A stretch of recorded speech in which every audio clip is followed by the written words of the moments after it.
आज का प्रण। 1। किसी सेवादार के साथ मनमुटाव होने पर सेवा नहीं छोड़ेंगे। 2। ट्रैफिक नियमों का पालन करेंगे, सत्संग मजलिस के दौरान पार्किंग व्यवस्था के अनुसार ही गाड़ी पार्क करेंगे। मालिक की साजी नवाजी, प्यारी साध संगत जी, शाह सतनाम जी। मालिक का यह अवतार महीना एमएसजी भंडारे का महीना चल रहा है। आज भंडारे की पूर्व दिन पर आपको बधाई हो, बहुत बहुत आशीर्वाद। वो धरा धन, वो फिजा धन, वो जमी आसमान जिन्होंने पहले दर्शन पाए, और धन्य हम और हमारी सारी साथ संगत। हाँ, गुण गाने जरूरी है, लेकिन सारी उम्र गाते रहे तो भी सतगुरु का कर्ज चुकाया नहीं जा सकता। बहुत ही भाग्यशाली है वो माँ बाप जिनके छोटे छोटे बच्चे गुरु मंत्र लेकर राम नाम का जाप कर रहे, और बड़े ही भाग्यशाली है वो बच्चे जिनके माँ बाप ने उन्हें गुरु मंत्र दिला दिया। हम सैल्यूट करते हैं जिन्होंने अपने सदगुरु मौला पे पूरा यकीन रखा, बुलंद हौसले, डरना नहीं सिखाया, झुकना सिखाया, लड़ना नहीं सिखाया, प्रेम करना सिखाया, पर डरना नहीं सीखा, अहिंसा में रहना सिखाया, हिंसा करना नहीं सिखाया, प्रेम करना सिखाया है पर बेगरज करना सिखाया, पर आत्मा परमात्मा वाला शारीरिक गंदगी में डूबना नहीं सिखाया। किसी ने पूछा कि गुरु कैसा है तेरा, क्या वो सूरज जैसा ही, कहते नहीं नहीं उसमें तो ताप कहते हैं। फिर चंद्रमा जैसा है, कहता है नहीं नहीं उसमें तो दाग है। तो कैसा है तेरा गुरु, कहते कि मेरा गुरु गुरु जैसा है। चंद अल्फाज का जाप करके आप उस ताकत को देख सकते हो कि पूरे खंडों ब्राह्मणों सबको कंट्रोल करता है।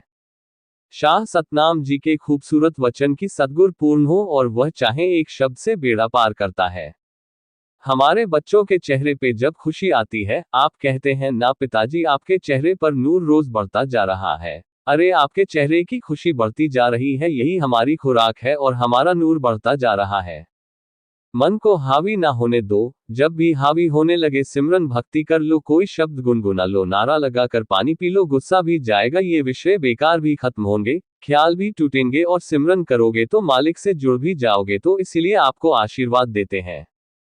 हर चीज याद है, हमें नहीं भूलते, और हमें याद करवाने की जरूरत नहीं होती। सवाल एक, भगवान की भक्ति व इंसानियत की मदद में से ज्यादा ऊंचे दर्जे की भक्ति कौन सी है?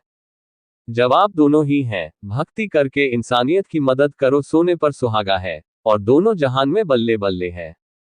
सवाल 2, कई बार नॉन सत्संगी रिश्तेदार यार दोस्त दुनिया से चले जाते हैं। हम उनके लिए सुमिरन करते हैं तो क्या उस आत्मा को सुकून या फल मिलता है? जवाब, नॉन सत्संगी जाता है तो मालिक हो सकता है उस पे ये रहमत कर दे कि जल्दी ही अपनों से मिलने का मौका दे दे, और अगर सत्संगी जाता है तो उस आत्मा को ऊंचा दर्जा वहां प्राप्त हो जाता है। ये सही है, तो करना चाहिए सुमिरन। पहली बात है कि आप किसी के लिए भी सोचते हैं, ये अपने आप में बेमिसाल है। उन आत्माओं का तो भला होगा ही होगा, लेकिन आपका भला मालिक जरूर करेंगे। भाई ये मेरी उन आत्माओं के लिए भी सोच रहा है, तो इसलिए ऐसा सोचना चाहिए। सवाल 3, जब धरती पर संत अवतार आए हैं तब उन्हें लोग नहीं मानते, परंतु उनके जाने के बाद उन्हें सभी भगवान स्वरूप मानते हैं, तो क्या तब उन लोगों के कर्म चक्कर होते हैं, या वो अपनी खुद मुख्तारी का सही इस्तेमाल नहीं करते? जवाब, मुख्तियारी का सही इस्तेमाल नहीं करते, ये वाली बात सच है। दूसरी बात, साईं शाह मस्ताना जी, शाह सतनाम जी दाता के बारे में ये नहीं कहा जा सकता, क्योंकि आज 7.25 करोड़ 6 करोड़ 75 लाख मानने वाले हैं। पहले वाली बात आपकी ठीक है, जमती है, पर आज वाली बात कुछ और है। आज तो मान रहे हैं हमारे बच्चे, और वो भी 6 करोड़ 75 लाख। शायद ये संख्या भी अपने आप में रूहानियत में, सूफियत में बहुत बड़ी होगी, क्योंकि उनके वचन थे। बेपरवाह जी ने वचन फरमाए थे, पहले भी आपको बहुत बार सुनाए हैं। दिन दुगनी रात चौगुनी, राम नाम से लोग जुड़ेंगे, बुराइयां छोड़ेंगे और अच्छे बनेंगे, नेक बनेंगे। दिन दुगनी रात चौगुनी, तो ये उनके वचन तो नेचुरली उसके अकॉर्डिंग होना था। सवाल 4, एक इंसान के शरीर में कई सूक्ष्म जीव, बैक्टीरिया, वायरस आदि के रूप में रहते हैं। जब हम सत्संग आते हैं या प्रसाद खाते तो क्या उनके उद्धार में से मदद होती है? जवाब, जी हाँ, सत्संग में आप आके बैठ गए, आपके अंदर जो भी है उद्धार तो उनका होना ही होना है। आसपास जो पता नहीं, इसलिए आपको जो गिनती बताते हैं ये सिर्फ मनुष्य की है, बाकी तो संत पीर फकीर परमपिता परमात्मा जो उनको ताकत देते हैं। जब वो बोलते हैं, जब वो चलते हैं, जब वो देखते हैं। साईं मस्ताना जी ने वचन किए थे परमपिता जी के लिए, और पहले भी वचन हुए थे, तो वो सारे जीवों का उद्धार वो यही वाले होते हैं जिनका आपने जिक्र किया, तो उनका भी उद्धार होता है। सवाल 5, जब हमारे रिश्तेदार हमें कोई शगुन देकर जाते हैं, वो आगे हम परमार्थ कर देते हैं, तो क्या वो परमार्थ उनका माना जाएगा या हमारा? जवाब, परमार्थ तो आपका ही है भाई। शगुन में कौन आगे परमार्थ करता है, आपने पैसों में ही लगा देते हैं, उन्होंने तो आपके लिए ही दिए हैं, आप कभी उनको दोगे तो उनका तो हक नहीं है, उतने आप भी दोगे उनको। शगुन का लेना देना माना जाता है कि आज दिए। पहले तो बहियां लगी होती थी कि मैंने उसको 5 दिए, मैंने उस घर वालों को 5 दिए, उसको 10 दिए। पहले थोड़े होते थे ना, 70-75 की बात कर रहे, आजकल 100 में आ गया होगा अड़ंगा शायद। तो ये तो एक दूसरे को लेना देना है, लेकिन ये जो आप आगे उसमें परमार्थ कर देते हो, ये आपका ही माना जाएगा। सवाल 6, लाइफ में प्रॉब्लम गलत डिसीजन लेने की वजह से आती है या हमारा कोई कर्म चक्कर होता है? जवाब, दोनों बातें हैं बेटा, दोनों ही बातें हैं। लाइफ में प्रॉब्लम कर्म चक्कर की वजह से भी आती है और डिसीजन गलत लेने की भी वजह से। क्यों? जब कर्म चक्कर लिखे ही है परमात्मा ने, नहीं आपको खुद मुख्तियार बनाया है। एक हद तक आप मर्जी के मालिक हैं, तो आप गलत डिसीजन लेते हैं। ये आपके खुद मुख्तियारी और कर्म चक्कर की, आपने डिसीजन गलत नहीं लिया, फिर भी कुछ ऐसा हो गया, तो कर्म चक्कर की वजह से आपके प्रॉब्लम आ जाती है, पर इसमें भी आप ही जिम्मेवार है। कर्म चक्कर को खत्म कर सकता है धर्म चक्कर, और धर्म चक्कर चलाने के लिए जरूरी है गुरु मंत्र का जाप। गुरु मंत्र का जाप करो, धर्म आएगा, और धर्म आएगा तो कर्म सही हो जाएगा, धर्म का हो जाएगा, आपके भयानक कर्म कंकर बन के चले जाएंगे, तो इस तरह से आप प्रॉब्लम से आजाद हो जाएंगे। सवाल 7, डिसीजन लेने से पहले होने वाली घबराहट से कैसे बाहर निकले? जवाब, कोई भी डिसीजन लेना है आपने, अगर किसी काम धंधे का लेना है बेटा, तो जिसमें तजुर्बा ज्यादा हो। आप यंग है, पढ़ाई में, या कोई नौकरी का डिसीजन लेना है, या गेम्स का लेना हो जिसमें आपकी रुचि ज्यादा हो, सुमिरन करो और मालिक से प्रार्थना करो कि मैंने इस मामले में डिसीजन लेना है। या कोई अपने जीवन साथी का डिसीजन लेना है, तो उसके लिए सुमिरन करो और बुजुर्गों का अनुभव भी काम में लो, क्योंकि वे बिना पैसे के गुरु हैं जो आपके घर में रह रहे हैं। उन्होंने एक ऐसी जिंदगी जी है, अगर कोई आपको उसका अनुभव देने वाला हो तो पूछो मत, क्योंकि लाइफ एक ऐसी चीज है जो वो सीखा देती है, जो और कोई टीचर मास्टर लेक्चरर नहीं सिखा सकता। तो इस तरह से, या फिर क्लियर कट अपने गुरु मुर्शिद से पूछ लो कि मैंने इस बात का डिसीजन लेना है।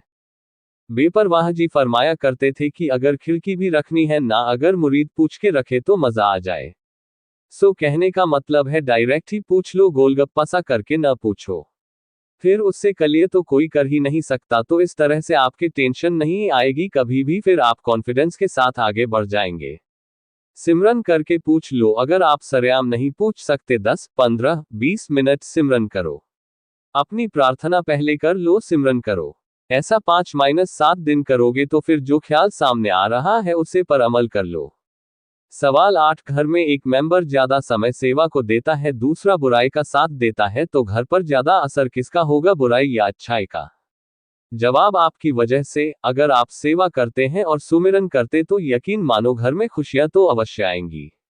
आपके कर्म 100% कटेंगे, पर घर वाले अगर आपकी बात मानते हैं तो उनके भी कट जाएंगे, और अगर बुराई वाले की मानते हैं तो उनको भोगने पड़ेंगे, सीधी सी बात। आपको उससे बचाव रहेगा, तो ये आप अमल करें, आशीर्वाद और प्रार्थना करके सुमिरन किया करो कि सबका भला हो जाए। घर में तो हो सकता है खाना नाम जप के बने तो वो भी ठीक हो जाएंगे। सवाल 9, सेवा और रिसर्च में से हमें किसको ज्यादा टाइम देना चाहिए? जवाब, दोनों को, दोनों ही एक दूसरे के साथ हैं। आप रिसर्च कर रहे हैं, करते रहिए, लेकिन कुछ समय तो आप रिसर्च से दिमाग हटाइए, ताकि आपके दिमाग में नए नए थॉट्स आए, नए नए विचार आए। अदरवाइज टोटली टाइम रिसर्च में देने से दिमाग एक समय डल हो जाता है, यानी वो मुड़ जाता है कह लो, या बोर हो जाता है कह लो। आज की भाषा में बोले तो बोरिंग से हटाने के लिए सेवा कर लो, सेवा में लग गए, उससे रिफ्रेश, जैसे हम मार देते हैं ना रिफ्रेश, ये उंगली से सारा फ्रेश हो जाता है, वैसे माइंड रिफ्रेश हो जाएगा सेवा करने से, और फिर सर्च करोगे तो नए नए थॉट्स आएंगे। सवाल 10, क्या law of attraction? Law of attraction जैसा हम सोचते हैं वैसा यूनिवर्स हमें देता है, रियल लाइफ में काम करता है क्या? जैसा हम सोचते हैं वैसा हमें यूनिवर्स देता है या परमात्मा देता है? जवाब, जैसा आप सोचते हैं वैसा दिमाग आपके लिए इमेज बना देता है, ये सच है। जैसा आप सोचते हैं वैसा आपके कर्मों पे असर हो जाता है, ये भी सच है। क्योंकि आप अगर नेगेटिव सोचते रहते हैं तो पॉजिटिविटी में भी आपको नेगेटिविटी नजर आएगी, और पॉजिटिव सोचते हैं तो यकीन मानो नेगेटिविटी से भी आप पॉजिटिविटी ढूंढ के निकाल मारोगे। इसलिए आप सुमिरन करें और ये सोचिए, बिल्कुल फ्री माइंड की नहीं, मैंने ये काम करना है, हमेशा पॉजिटिव बने रहो। तो यकीन मानो ये जरूर होगा। बाकी वो जो लॉ ऑफ अट्रैक्शन जैसा आपने कहा कि जैसे हम सोचते हैं वैसा यूनिवर्स हमें देता है। यूनिवर्स देना दे, दिमाग जरूर देता है। दिमाग आपका आपके लिए वैसे ही इमेज क्रिएट कर देता है जैसी आप चाहते हैं, देखना चाहते हैं, जैसा आप चलना चाहते हैं वैसे ही रास्ते दिखाने लग जाता है। इसलिए कहते हैं सुमिरन करके पॉजिटिव बने रहो, तो दिमाग आपको पॉजिटिविटी के रास्ते दिखाएगा और बहुत सारे हल निकल